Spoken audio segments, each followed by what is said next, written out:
जय मसीह की हालेलुया। मैं डॉक्टर मालती महंत एबीसी हिंगना चर्च से सेवकाई कर रही हूँ।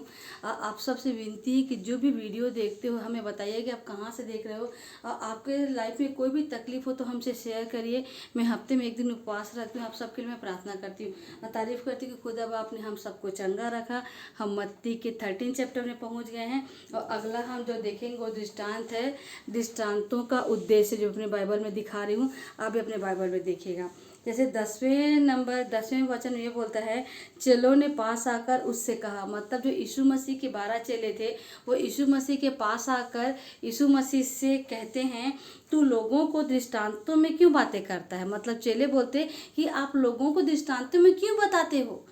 तो उसके बाद 11वें वचन में बोलता है कि उसने उत्तर दिया, मतलब यीशु मसीह ने उत्तर दिया, तुमको स्वर्ग के राज्य की भेदों की समझ दी गई है पर उनको नहीं। मतलब यीशु मसीह बोलते हैं कि तुमको स्वर्ग के राज्य के भेदों की समझ इसलिए कि तुम मेरे पास रहते हो, तुम प्रार्थना करते हो, जो जीवित कलाम मैं तुम्हें सिखाता हूँ वो तुम सीखते हो, और जैसा मेरा स्वभाव है मेरे स्वभाव के द्वारा भी तुम सीखते चले जाते हो। मतलब मैं परमेश्वर के इकलौता पुत्र हूँ। मैं ये सब बातें अपने वचनों द्वारा, अपने स्वभाव द्वारा तुमको दिखाता हूँ। तो ये बात तुमको पता है क्योंकि तुम मेरे साथ रहते, पर बाकी लोगों को नहीं है पता।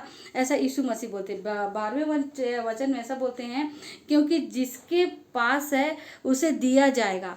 मतलब जिसके पास है उसे दिया जाएगा, मतलब ये है कि खुदावन ने हर किसी को कुछ ना कुछ टैलेंट दिया है। जैसे मैं एक डॉक्टर हूँ, जैसे मैं काम करती हूँ तो मेरे पास दुखी लोग बहुत रहते हैं। जैसे मैंने इससे पहले भी अपनी गवाही बताई थी कि मेरे गर्दन की 2 हड्डी C5C6 वर्टिब्रा गल चुकी है डायबिटिक की वजह से। मैं डॉक्टर हूँ, एक बात मैं जानती हूँ कि डॉक्टर सिर्फ रिपेयर कर सकता है, पर खुदावन है जो हमको नई चीज़ दे सकता है। खुदावन ने मुझे C5C6 वर्टिब्रा गिफ्ट में दे दिया, तो ये मेरी गवाही है। आज मैं डॉक्टर हूँ तो मेरे पास बहुत सारे ऐसे मरीज रहते हैं जिनको ऐसी तकलीफें रहती है, तो मैं अपनी गवाही द्वारा खुदावन का सुसमाचार लोगों को सिखा सकती हूँ। और जैसे खुदावन ने मेरे जिंदगी में कार्य किया प्रियो, वैसे खुदावन ने आपके भी जिंदगी में कार्य किया होगा। तो उन्हें बाकी लोगों को बताना है ताकि खुदावन का जीवित कलाम उनके जिंदगी में पहुँचे, और जैसे यीशु मसीह चाहते थे वैसा वो बदलते जाए। आगे बोलते हैं, पर जिसके पास कुछ नहीं उससे जो कुछ उसके पास है वह भी ले लिया जाएगा। मतलब खुदावन ने हर किसी को टैलेंट दिया है। जैसे जो शिक्षक हैं उनको लोगों को जैसे जैसे अपन पढ़ाते हैं उस द्वारा लोगों को सिखा सकते हैं। हम सेवा द्वारा कुछ कर सकते हैं। मतलब हम जो भी काम करते हैं, देखिए संसार में हर किसी के पास तकलीफ है, पर उपचार सिर्फ यीशु मसीह के पास है। पूरे संसार यीशु मसीह को नहीं जानता। खुदावन ने हमें संसार से चुना, और खुदावन ने संसार से चुन के खुदावन ने हमें अपने जैसा बनाया, और खुदावन ने संसार में हमें अपना रिप्रेजेंटेटिव होके भेज दिया है। हम यीशु मसीह जैसे हैं, और यीशु मसीह का सुसमाचार हमें लोगों को सुनाना है। हम कोई भी जॉब करें प्रियो, हमें हर जगह हमें घटना है, और यीशु मसीह को हर जगह हमें आगे बढ़ाना, ताकि हमारे जीवन का मकसद सिर्फ यीशु मसीह है। इसलिए बोलते हैं कि हर किसी को टैलेंट, हर किसी को एक तोड़ा दिया गया, तो उस तोड़े के हिसाब से, क्योंकि देखिए बुद्धि हमारी नहीं है, बुद्धि देने वाला खुदावन परमेश्वर है। और जैसा खुदावन हमें सिखाता है वैसा हम लोगों को यीशु मसीह का सुसमाचार बताएं, और ताकि इस संसार के पाप रूपी जो संसार में जो चल रहा है उस चीज़ से निकाल के हम यीशु मसीह की सुखद राहों को बता सके, जैसे हमारी ज़िंदगी बदलती। इसीलिए यदि हम उस काम को भी नहीं करेंगे तो परमेश्वर दुख होंगे, और परमेश्वर हमें ताना दे सकते हैं। उसके बाद आगे बोला गया है 13वें चैप्टर में कि मैं उनसे दृष्टांतों में इसलिए बातें करता हूँ कि वे देखते हुए नहीं देखते और सुनते हुए नहीं सुनते।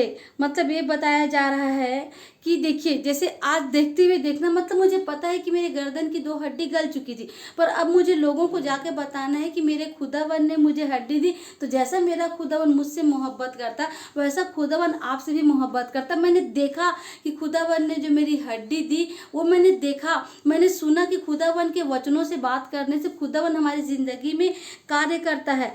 और अब मैं समझने लगी कि खुदावन की क्या इच्छा मेरी ज़िंदगी में है, और उस इच्छा को जैसे खुदावन अपने एक स्वर्गदूत को हमारे आगे आगे भेजते हैं और जैसे यीशु मसीह हमें चलाते हैं वैसे हम उनके राहों पे चलते जाते हैं। प्रियो, मैं आपसे भी विनती करती हूँ कि खुदावन आपकी ज़िंदगी में भी कार्य करता होगा तो अपनी गवाही द्वारा खुदावन को महिमा दीजिए, क्योंकि हमारी ज़िंदगी में हमेशा हम घटने चाहिए। हमेशा हमारी ज़िंदगी में हमारे यीशु मसीह, हमारे परमेश्वर को हमेशा हमारी लाइफ में आगे बढ़ना, हमारे जीवन का मकसद हमेशा परमेश्वर होना चाहिए।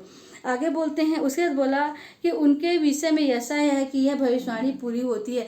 मतलब यशायाह भविष्यवक्ता वो हुआ करते थे कि आज से 2024 साल पहले यीशु मसीह क्रूस पे कुर्बान हुए, तो उसके भी 500-600 साल पहले यशायाह भविष्यवक्ता ने यीशु मसीह की ज़िंदगी का वर्णन किया है। तो उसमें बोलते हैं, तुम कानों से तो सुनोगे पर समझोगे नहीं, आँखों से तो देखोगे पर तुम्हें सूझेगा नहीं। मतलब वही बोलते हैं कि सच में आज कई लोग हैं जिनकी ज़िंदगी में कार्य होता है पर वो देखना ही नहीं चाहते कि परमेश्वर ने हमारे ज़िंदगी में इस कदर कार्य किया, हमारे दिन उद्धार सुनने को मिलता है। कई लोग यीशु मसीह की गवाही देते हैं। जैसे मेरी फ्रेंड है जिसको एवियन हुआ था, उसके दोनों हड्डी खराब हो चुकी थी, एक हड्डी का तो ऑपरेशन हुआ, पर मेरे खुदावन ने मेरे फ्रेंड के राइट हिप को ऑलरेडी एवियन अब वास्कुलर नेक्रोसिस कभी ठीक नहीं होता, पर मेरे खुदावन ने मेरे फ्रेंड के पैर को नई हड्डी दे दी। मतलब देने वाला परमेश्वर, तो उसने देखा, उसकी आंखें थी उसने देखा, उसके कान थे उसने सुना। पर कई लोग ऐसे हैं कि जिनकी ज़िंदगी में खुदावन कार्य करता तब भी देखते हुए भी अपने आँख को बंद कर लेते, सुनते हुए भी अपने कान को बंद कर लेते। तो इसका वर्णन यीशु मसीह के आने से 500 साल पहले यशायाह भविष्यवक्ता कर चुके हैं। आगे बोलते 15वें में, क्योंकि इन लोगों का मन मोटा हो गया। मतलब ये अच्छाई को भी नहीं देख पाते, क्योंकि आज तो हमारे पास जीवित कलाम है, इस जीवित कलाम को पढ़ के हम यीशु जैसे बदलते जाते हैं। पर आज से 2024 साल पहले यीशु मसीह तो हुआ करते थे ना, जिन्होंने लोगों के साथ ज़िंदगी जी, इसराइलियों के साथ ज़िंदगी दी, तब भी यीशु मसीह के किसी काम को उन्होंने नहीं देखा। और तारीफ़ करती खुदावन कि जैसा आप सिखाना चाहते हो खुदा, वैसे हम आपके जैसे बनते जाए। तारीफ़ करती खुदा। आगे बोला गया है खुदा कि वे कानों से ऊंचा सुनते उन्होंने अपनी आंखें मूंदी। मतलब यीशु मसीह जीवित, यीशु मसीह को देखते हुए भी उन्होंने यीशु मसीह को नहीं जाना। यीशु मसीह ने ये कहा भी था कि मैं परमेश्वर का इकलौता पुत्र। उन्होंने मंदिर के लिए बोला था कि मंदिर टूटेगा 3 दिन बाद बन जाएगा, तभी लोगों ने विश्वास नहीं किया। तो इसीलिए वो देख के भी आंखों को बंद कर लिए और सुनते हुए भी अपने कानों को बंद कर लिए, ऐसा वो बता रहे हैं। आगे बोलते हैं, कहीं ऐसा ना हो कि वे आंखों से देखें और कानों से सुने और मन से समझे और फिर मैं उन्हें चंगा करूं। इसलिए यीशु परमेश्वर का ही योजना है कि आज इजराइल के कई लोग परमेश्वर यीशु मसीह को नहीं जान पाते, क्योंकि यीशु मसीह जान रहे हैं कि यदि सच में तुमने दृष्टांत तुमने समझा, जो बातें तुमने देख ली, जो सच्चाई मेरी है वो बातें सुन ली और कहीं तुमने मन फिरा लिया, मतलब जो तुम्हारा मन आज कठोर हो चुका है, जो तुम्हारे मन में ईर्ष्या, द्वेष, व्यभिचार, घमंड भर चुका है, तुम सामने वाले की कोई मदद नहीं करते, पर कहीं तुमको सच्चाई समझ गई और तुम्हारी आंखें खुल गई, तुम्हारा कान खुल गया, तुम्हारा मन जो मोटा था, तुमने मुझे पहचान लिया, तो मैं तुम्हें तो चंगा करूंगा ना। इसीलिए कई लोग ऐसे हैं जो यीशु मसीह को नहीं जानते, पर यीशु मसीह की मर्जी, क्योंकि आज एक पत्ता भी परमेश्वर की इच्छा के बिना नहीं हिलता, पर यीशु मसीह जो चाहते हैं वो करते हैं। आगे बोला गया 16वें वचन पे, पर धन्य है तुम्हारी आंखें कि वे देखती हैं, तुम्हारे कान कि वे सुनते हैं। मतलब सच में आज मैंने देखा कि खुदावन ने मुझे चंगा किया और यीशु मसीह अपना कार्य 3.5 साल में करके चले गए और यीशु मसीह का ही काम है कि मैं लोगों को सुसमाचार सुनाऊं। हे प्रियो, खुदावन ने भी मुझे बोला कि तू वचन द्वारा लोगों को शेयर कर। और तारीफ करती कि दिन वचन आप सुनते, आपकी ज़िंदगी में कार्य होता है, तो खुदावन के वचनों को लोगों को सिखाई। जैसे खुदावन का वचन आपकी ज़िंदगी में कार्य करता है, हमें खुदावन ने वो हक दिया है कि हम वही सुसमाचार लोगों को कार्य करें। जब खुदावन ने मेरे ज़िंदगी में कार्य के प्रियो, तो खुदावन आपकी ज़िंदगी में भी कार्य करेगा। उसके बाद बोलते 17वें वचन, क्योंकि मैं तुमसे सच कहता हूँ कि बहुत से भविष्यवक्ताओं ने और धर्मियों ने चाहा कि जो बातें तुम देखते हो देखें पर न देखी, और जो बातें तुम सुनते हो पर वो नहीं सुनी। क्योंकि उस समय फरीसी हुआ करते थे, क्योंकि बहुत सारी ऐसे बातें हैं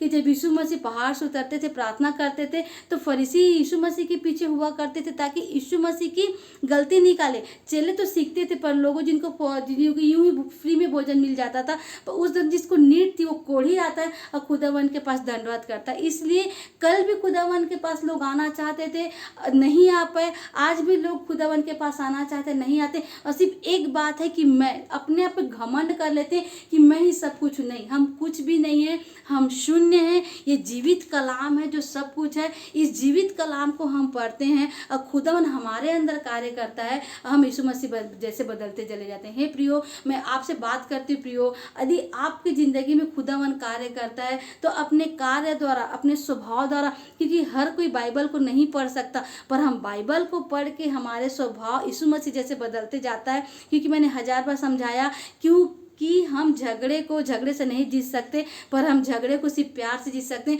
और प्यार हमने कहाँ सीखा? प्यार हमने अपने परमेश्वर यीशु मसीह से सीखा। जब उसको क्रूस भी चढ़ाया गया तो उसने कहा था कि हे पिता, इन्हें क्षमा करना, क्योंकि ये नहीं जानती क्या कर रहे हैं। तारीफ करती खुदावन, आपके वचनों द्वारा खुदा हम आपके जैसे बनते जाए। तारीफ करती खुदावन, सारी आदर सारी महिमा आपको मिले, यीशु मसीह के नाम से मांगते हैं।